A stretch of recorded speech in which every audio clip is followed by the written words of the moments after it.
배양로교회 성도 여러분 안녕하십니까? 이 시간은 베드로 전후서 공동체 성경 읽기에 앞서 개관을 말씀드리겠습니다. 베드로 서신의 저자인 베드로는 이미 폐허가 된 바벨론에서 이 서신을 쓰고 있다고 말함으로써 당시 그리스도인들이 로마로부터 얼마나 많은 탄압과 시련을 당하고 있었는지를 상징적으로 보여줍니다. 서신의 수신자는 현대로 말하자면 터키에 속한 타우루스산 북쪽 5지역에 흩어져 있는 교회들입니다. 여기서 흩어진이란 헬라어 디아스포라가 나왔는데 당시 예루살렘 밖에 사는 유대인들을 디아스포라라고 불렀습니다.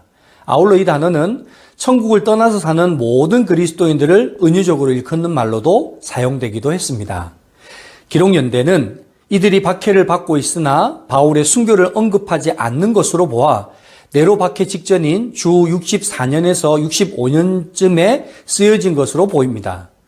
기록 목적은 당시 그리스도인들이 하나님의 존재를 알지 못하는 세상 문화 속에 살면서 많은 어려움과 박해 속에서 하나님을 믿고 사는 것이 어떤 것인지를 보여주며 그렇게 살아가도록 돕기 위해 기록되었습니다.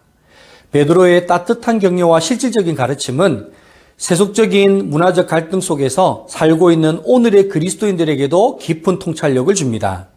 베드로는 고난과 핍박 속에서 굴하지 않고 올바른 그리스도인의 삶을 살기 위해서 장차 다가올 영원한 영광에 대한 시각에서 현재 당하는 고난을 해석하라고 권면합니다.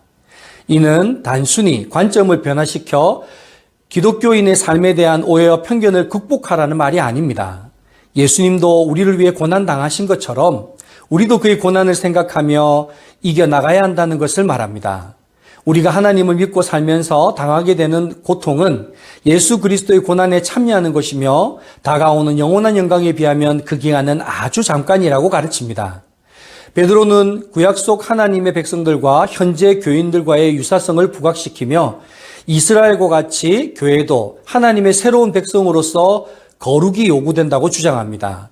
교회가 핍박과 고난을 받는 것은 악한 세상에서 거룩하게 살고자 하기 때문이라는 것이죠. 다르게 표현하자면 고난은 신앙생활을 해나가는 여정의 일부라는 것입니다. 베드로후서는 종말이 다가옴에 따라 어려움에 처하게 된 믿는 자들의 신실한 삶을 주제로 다루고 있습니다. 당시 서신의 수신자들은 거짓 선지자들의 이단적 가르침으로 인해 긴박한 위험에 처해 있었으며 베드로는 자신의 생명이 얼마 남지 않았다는 것을 잘 알고 있는 것으로 보아 그가 순교한 주 68년경 이전에 쓰여졌습니다. 이 서신을 둘째 편지라 부르는 것으로 볼 때 후서의 수신자는 전서의 수신자들과 동일한 그리스도인으로 보아야 합니다. 베드로후서는 전서와 달리 이단으로 인해 잘못된 가르침에 큰 문제였습니다. 베드로는 이 같은 어려움에 처한 이들에게 믿음에 대한 근거를 다시 기억하게 하며 자신이 이 세상을 떠난 후에도 변함없이 이 사실을 기억하도록 이 서신을 기록했습니다. 이들은 유혹하고 있는 이단들은 골로새서에서도 보았듯 초기 영지주의적 요소를 담고 있습니다.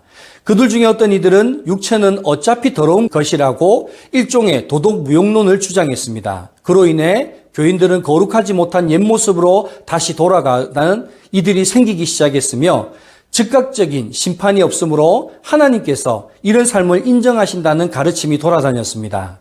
이에 대해 베드로는 하나님께서 즉각적 심판을 하시지 않는 이유는 오히려 하나님의 긍휼하심의 증거며 강림이 늦어지는 것은 모든 이들이 회개하는 시간을 주고자 함이라 가르쳤습니다. 베드로는 첫 번째 서신과 유사하게 인내심을 가지고 하나님을 고대하고 기다리라고 조언합니다. 인용하는 모든 구약의 구절들은 하나님을 향한 그들의 소망과 신뢰의 근거를 제시하고 있습니다. 하나님께서는 정하신 시간이 있다는 것을 분명히 믿으라 선포합니다. 주님의 재림이 확실히 있기에 백성들은 그것을 준비해야 한다고 강조합니다. 베드로후서는 예수 그리스도의 고난에 초점을 맞추고 있는 전서와 달리 변화산에서 있었던 예수님의 경험에 특별한 관심을 부각시킵니다. 존귀와 영광 중에 다시 오실 예수 그리스도의 재림이 중요한 주제였기 때문입니다. 베드로 서신은 구약과 신약을 성경으로 여기며 살아가는 현재 그리스도인들의 상황과 유사합니다. 하나님의 백성은 의를 위하여 고난을 받아야 한다는 전제가 있기 때문입니다. 또한 이집트에 살았던 요셉이나 바벨론에 살았던 다니엘처럼 성경은 하나님의 백성이 이 세상에서 나그네라는 사실을 다시금 분명하게 상기시켜 줍니다. 그런 의미에서 수신자들은 거류민과 나그네 같은 사람이라고 칭하는 부분이 더욱더 우리에게 와닿습니다. 베드로 서신을 읽으며 우리도 나그네 인생을 살아가는 하나님의 백성임을 다시금 마음에 새기고 힘든 현실 속에서 많은 위로와 은혜를 받으시기를 바랍니다.